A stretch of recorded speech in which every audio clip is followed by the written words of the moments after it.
The crisis in Donald Trump's campaign was triggered by an exclusive from one newspaper reporter. And joining us now from Washington is David Fahrenthold, a reporter for The Washington Post. David, you can't reveal the unnamed source who led you to this footage of Donald Trump and Billy Bush a decade ago, of course. But is it fair to say the person wanted to damage Trump's candidacy? I can't really say anything about the source, and I don't think I really even know. So no, I can't really address that question. You're saying you don't know the source's motivation? Because sometimes newspapers try to at least describe the motivation of somebody who brings in information but doesn't want to be named. In this case, we haven't. We haven't really said anything at all about the source. So, yeah, I can't really say more than nothing. Okay. Can you even say whether somebody wanted this out quickly? Because after all, Access Hollywood had this in the archives, could have dug this up any time in the past year. And when you called Access Hollywood for comment, you had to figure, you might be in a race to break this story.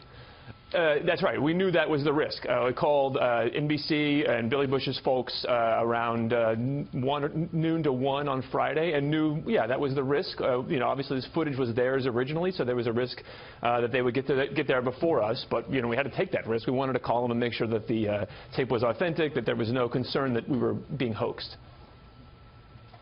Any hesitation at all in disclosing what was obviously meant to be a private conversation? No hesitation about that at all. We're talking about guys running for president of the United States wearing a microphone. If this had been somehow, a secret bug put in his office in Trump Tower or something like that, maybe you'd have a different, wonder of whether he knew he was being mic'd. But he certainly was wearing a microphone. You could see that later in the tape. So, no compunction about that at all.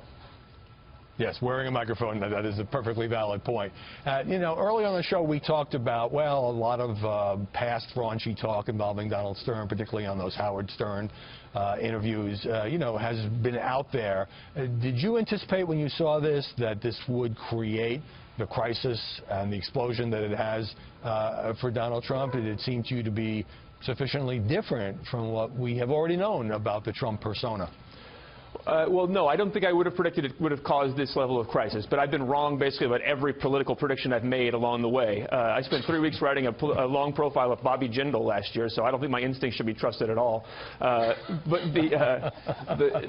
what's different about this tape, though, is that, it's not public. That's the interesting thing here, is that Howard Stern, all the things that Trump said on Howard Stern, he says in public. And there's sort of a sense that if you said it in public, it can't be that bad. And also Trump had said, well, when I talk in public, I'm playing a character. I'm doing it for entertainment. This obviously is not a public statement. And also, as one of your earlier guests said, he's not just sort of rating a woman or commenting on a woman's attractiveness. He's describing his own behavior. Whether truthfully or not, I don't know. But he's saying, this is what I did, this is what I do. And I think that's what makes it worse.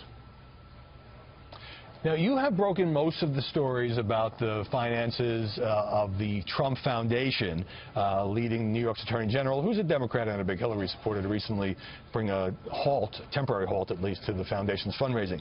The campaign, not that long ago, described you as a biased reporter who is clearly intent on distracting attention away from the corrupt Clinton Foundation. What was your reaction to being attacked that way? And does something like that make you kind of try to redouble your efforts?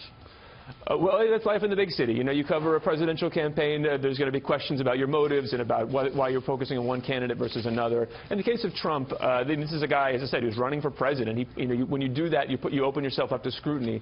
And the questions about the Trump Foundation, and it's particularly the particular failure that led to this order from A.G. Schneiderman. This is not something that Schneiderman found and brought to me. It's something that I found that was pointed out to me by a law professor I called while working on another story about the Trump Foundation. It's literally the easiest thing that Trump could have done to make sure it's a paperwork error. It's not something that required a lot of sleuthing. Once you knew the law, it was easy to see that Trump should have done this and in fact did not. I've got just a couple of seconds, but you do all this digging on the Trump Foundation, and now the story you will probably always be known for involves Access Hollywood. Yeah, a bus and an interview on Access Hollywood. I would never have predicted that after I spent all those weeks learning the ins and outs of tax law. All right. David Fahrenthold, thanks very much for joining us from Washington. Thank you.